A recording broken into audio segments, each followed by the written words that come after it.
Hello guys, என் பேர் Loki. Welcome back. Dealing with மிக்கடோனா சிஸ்டர்ஸ் இஸ் ப்ரீஸோட எபிசோடு 8 தான் நம்ம பார்க்க போகிறோம். எபிசோடு 7 மிஸ் பண்ணவங்க லிங்க் டிஸ்கிரிப்ஷனில் இருக்குது, செக் பண்ணிக்கோங்க. வீடியோ பிடிச்சிருந்தால் லைக் பண்ணுங்கள், நம்ம சேனலை சப்ஸ்கிரைப் பண்ணி சப்போர்ட் பண்ணுங்கள், உங்கள் ஃப்ரெண்ட்ஸுக்கும் மறக்காமல் ஷேர் பண்ணுங்கள். சரி வாங்க, டைம் வேஸ்ட் பண்ணாமல் கதைக்குள்ளே போகலாம்.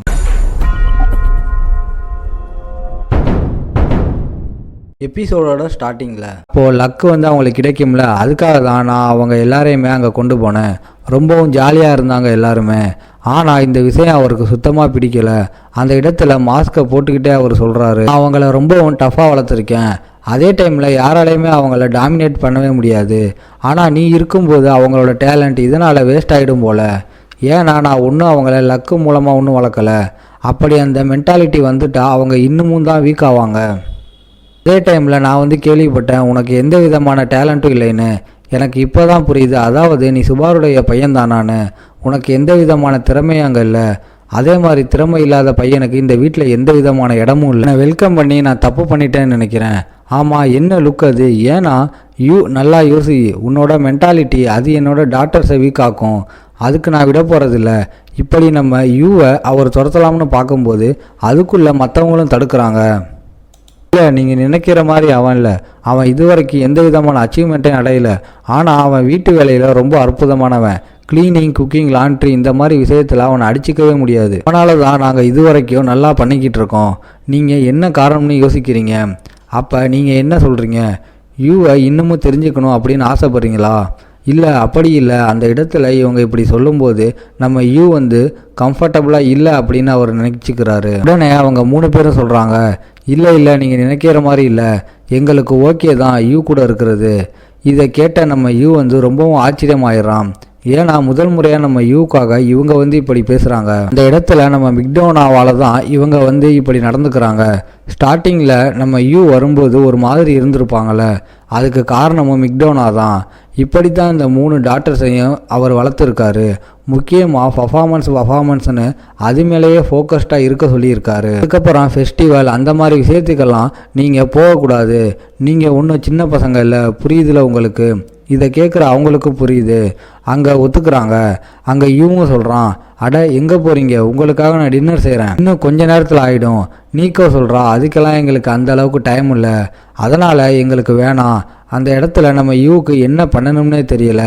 ஆனால் மிக்டோனா அன்னைக்கு அப்படி சொன்னார்ல, அன்னையிலேருந்தே இவங்க ஒரு மாதிரி தான் இருக்காங்க. அன்னைக்கு இவங்க ரொம்ப சோகமாக இருந்தாங்க. அதுக்கு காரணமும் நம்ம மிக்டோனா தான். அவர் இந்த அளவுக்கு ரொம்ப ஸ்ட்ரிக்டாக இருந்திருக்காரு. நம்ம ஹீரோவுக்கு என்னன்னா இப்போ தான் அவங்க ஒன்றாகவே ஸ்டார்ட் ஆனாங்க. அதுக்குள்ளே விஷயம் இந்த அளவுக்கு மோசமாக போகணும்னு அவன் சுத்தமாக எதிர்பார்க்கல. நெக்ஸ்ட்டு சீனில் நம்ம நீக்கோவை காட்டுறாங்க. அவள் இருக்கிற கோவம் எல்லாத்தையுமே அந்த ட்ரைனிங்கில் பயங்கரமாக காட்டிக்கிட்டு இருக்கா. சாப்பிட்ற டைம் வரும்போது அதெல்லாம் அவளுக்கு சாப்பிடணும் எந்த விதமான விருப்பமும் இல்லை.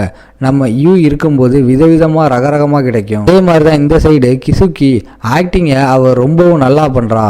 குடிக்கலாம்னு போகும்போது அந்த ஸ்மூத்தியை பார்த்து அவள் யோசிக்கிறா, இதுவே நம்ம யூ இருந்திருந்தால் நிறையவே அவன் செஞ்சுருப்பான். அதனால் இவனும் அதே மாதிரி தான் அங்கே ஃபீலாக பண்ணுறாளே. அந்த சைடு மீவாவும் அதே மாதிரி தான் யோசிக்கிறா, இதுவே நம்ம யூ இருந்தால் விதவிதமாக ரகரகமாக செஞ்சு கொடுத்துருப்பான். இவங்க என்ன யோசிக்கிறாங்கன்னா, என்னதான் நம்ம யூ இல்லைனாலும் இவங்களால மேனேஜ் பண்ண முடியும் அப்படின்னு யோசிக்கிறாங்க. பழைய ரொட்டீனுக்கு அவங்களாவே போக முடியலை.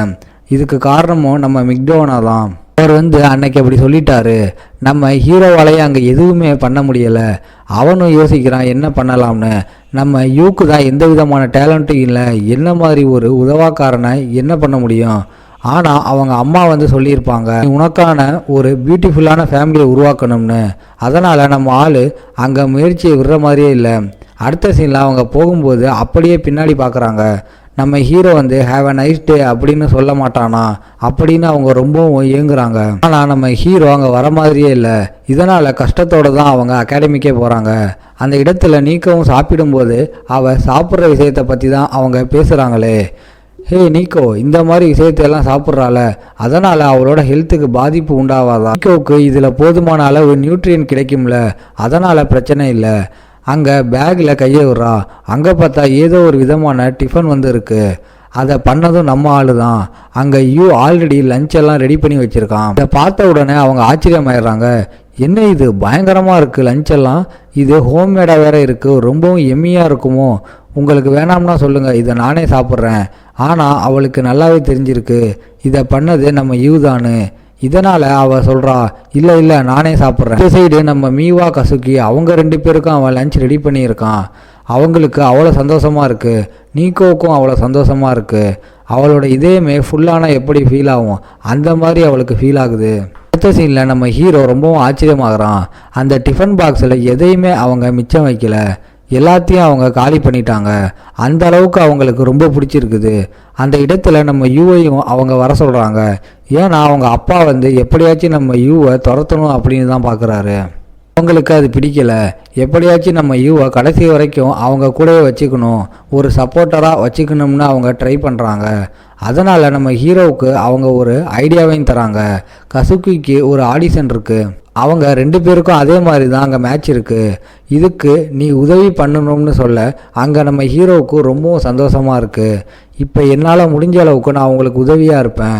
நம்மளாம் ஃபேமிலி இல்லையா, கண்டிப்பாக நான் உங்களுக்கு உதவி பண்ணுவேன். இல்லை நம்ம ஃபேமிலிலாம் இல்லை, எங்களுக்கு வெறும் சப்போர்ட் பண்ணுற அவ்வளவுதான். அடுத்த சீனில் அவன் லஞ்சை ரெடி பண்ணி தரான். அவங்களுக்கு அவ்வளோ சந்தோஷமாக இருக்குது. போகும்போது ஹேவ் அ நைஸ் டேன்னு சொல்ல வெளியில் வரும்போது இப்போ தான் அவங்களோட நாளே முழுமையாக வர மாதிரி அவங்களுக்கு ஃபீலிங் வரும். ரிஹர்சலுக்கு அங்கே விக்கெல்லாம் இப்போ போடணும். போடும்போது ஒரு விதமான ஃபீலிங் வரும். மற்றவங்களாம் வர அதை அப்படியே மறைச்சிட்றா. இந்த சைடு அவள் மார்ஷியல் ஆர்ட்ஸ் பண்ணிக்கிட்டு இருக்கும்போது இந்த இடத்துல யாரோ ஒருத்தவங்க கால் பண்ணுறாங்க.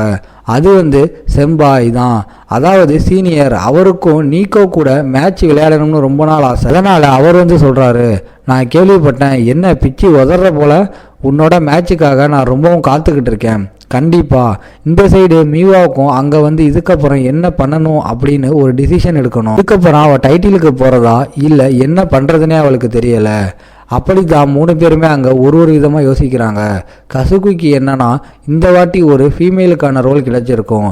எப்பயுமே மேலுக்கான ரோலை தான் அசால்ட்டாக அங்கே பண்ணியிருப்பா. ஒரு ஃபீமேலுக்கான ரோலை விக்கோட அங்கே நடிக்கணும். நீக்கோவுக்கு செம்பாய் கூட மேட்ச், மீவாவுக்கு டைட்டிலா, என்ன பண்ணுறதுனே தெரியலை. இந்த மாதிரி டென்ஷனில் இவங்க வரும்போதே அங்கே நம்ம ஹீரோ உடான் மேலே ஏதோ குதிச்சு ஏதோ பண்ணிக்கிட்டு இருக்கான். இது மூலமாக ஊடான உன்னால் செய்ய முடியுமா, அம்மாலாம் அப்படியே வலிக்கு விழுந்துடுறான். அதோட டென்ஷன்லாம் அங்கே பறந்து போயிடுது. அவங்க சிரிக்கிறாங்க நம்ம ஹீரோவை பார்த்து. இதே மாதிரி நம்மளால் ஊடான வச்சு ஒரு டிஷ் ரெடி பண்ணி தரான். இது அந்தளவுக்கு டேஸ்ட்டாக இல்லைன்னு நீக்கோ சொல்கிறா.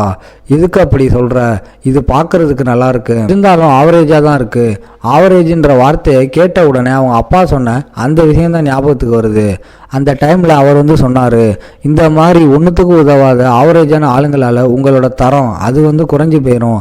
எல்லாருமே உங்களை சர்பாஸ் பண்ணிட்டு போய்கிட்டே இருப்பாங்க. இதோட இந்த எபிசோட் முடியுது. உங்களை நான் அடுத்த எபிசோடில் பார்க்குறேன். இந்த வீடியோ பிடிச்சிருந்தா மறக்காமல் லைக், ஷேர் அண்ட் சப்ஸ்கிரைப் பண்ணிடுங்க.